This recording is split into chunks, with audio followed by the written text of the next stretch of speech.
Hello all, நான் கார்த்திக். இது டே 5 in 100 days trading challenge. Okay, நேற்று 25th ஆகஸ்ட் நான் பண்ண ட்ரேடை பற்றி தான் இப்போ உங்களுக்கு எக்ஸ்பிளைன் பண்ண போகிறேன். Let's get into the video.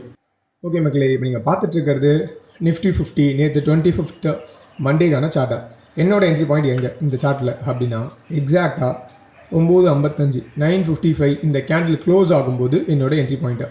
Okay, entry பாயிண்ட்டுக்கு பின்னாடி இருக்க லாஜிக் என்ன அப்படின்னா, மார்க்கெட் ஓப்பன் ஆனோடனே ஒரு அப்சைட் மொமெண்டம், ஒரு கேண்டில் டவுனில் ஃபார்ம் ஆகிட்டு திருப்பி ஒரு அப்சைட் மொமெண்டம். இந்த அப்சைட் மொமெண்டம் ரொம்ப ஸ்ட்ராங்காகவே இருந்துச்சு.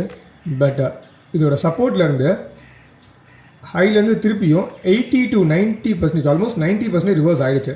அப்படின்னும் போது யூஸ்வலாக மார்க்கெட்டில் நான் எப்படி ட்ரேட் பண்ணுவேன், என்னோட மெத்தடாலஜி என்னென்னா, ஒரு ஜென்ரல் மார்க்கெட்டுக்குன்னு ஒரு ஜென்ரல் ஸ்ட்ரக்சர் இருக்கும். இப்படி தான் மார்க்கெட் மூவ் ஆகும், இல்லை இப்படி தான் ரியாக்ட் பண்ணும் அப்படின்னு அதை பேஸ் பண்ணி இப்படி தான் நான் ட்ரேட் பண்ணுவேன்.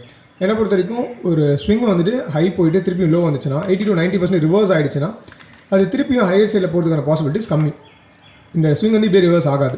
ஓகே, அந்த பேசிஸில் 9:55 கேண்டில் முடியும் போது நான் என்ட்ரி எடுத்துகிறேன். என்னோட ஸ்டாப் லாஸ் வந்து ஆல்மோஸ்ட் இந்த இடத்துல தான் வச்சிருந்தேன்.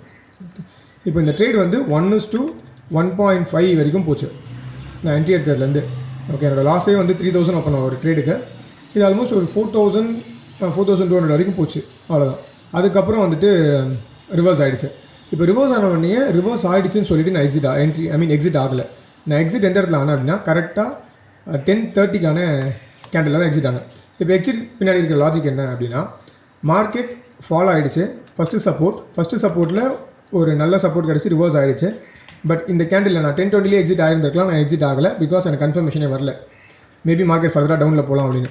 10:35 கேண்டில் திருப்பியும் ஒரு ரெட் கேண்டில் ஃபார்ம் ஆகி 10:30 கேண்டில் அந்த ரெட் கேண்டிலையும் கம்ப்ளீட் என்கல்ஃப் பண்ணிச்சுல. அதாவது இதுவே ஒரு நல்ல கேண்டில் தான், ஒரு பெரிய கேண்டில். அதையும் திருப்பியும் கம்ப்ளீட்டாக என்கல்ஃப் பண்ணும்போது கன்ஃபார்ம் ஆகிடுச்சு. ஓகே, மார்க்கெட் ஃபர்தராக இன்னும் கொஞ்சம் மேலே போயிட்டு மேபி ஃபாலோ ஆகலாம் அப்படின்றதுனால இந்த இடத்துல எக்ஸிட் ஆகிட்டேன். ஜஸ்ட் ஒரு 300 to 350 rupees லாஸ்ட்லேயே நான் எக்ஸிட் ஆகிட்டேன். It's a kind of break even என்னை பொறுத்த வரைக்கும். ஓகே, இதுதான் நேற்றுக்கான ட்ரேடு. ஹையர் சைட்லேயே எடுக்கலை அப்படின்னா ஓவரால் மார்க்கெட்டோட ஸ்ட்ரக்சர் அப்படின்னு பார்த்தா அது வீக்காக தான் இருக்குது. ஓகே, ஓவராலாகவே மார்க்கெட் வந்து வீக்காக தான் இருக்குன்னும் போது ட்ரெண்டுக்கு அகேன்ஸ்டாக ட்ரேட் எடுக்கிறது கொஞ்சம் ரிஸ்க் அப்படின்றதுனால நான் இந்த ட்ரேடுமே எடுக்கல. இது ஒரே ஒரு ட்ரேடு, அதுவும் பிரேக் ஈவனில் க்ளோஸ் பண்ணிட்டேன். ஸோ இதுதான் நேற்றுக்கான அப்டேட்டாக. அடுத்த வீடியோவில் சந்திக்கலாம்.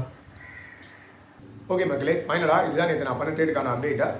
நீங்கள் யாராவது டே ட்ரேடிங் பண்ணிட்டு இருக்கீங்க அப்படின்னா இந்த சேனலை ஃபாலோ பண்ணிக்கோங்க, உங்களுக்கு கண்டிப்பாக யூஸ்ஃபுல்லாக இருக்கலாம். அது மட்டும் இல்லாமல் நான் சொன்ன இல்லை எக்ஸ்பிளைன் பண்ண இந்த விதத்தில் ஏதாவது உங்களுக்கு டவுட்ஸ் இருக்குது அப்படின்னா கீழே கமெண்ட்ஸில் கேளுங்க. எல்லாம் முடிஞ்ச அளவுக்கு நான் உங்களுக்கு ரிப்ளை பண்ணுறேன். I'll see you in the next video. Until then, bye from Karthik.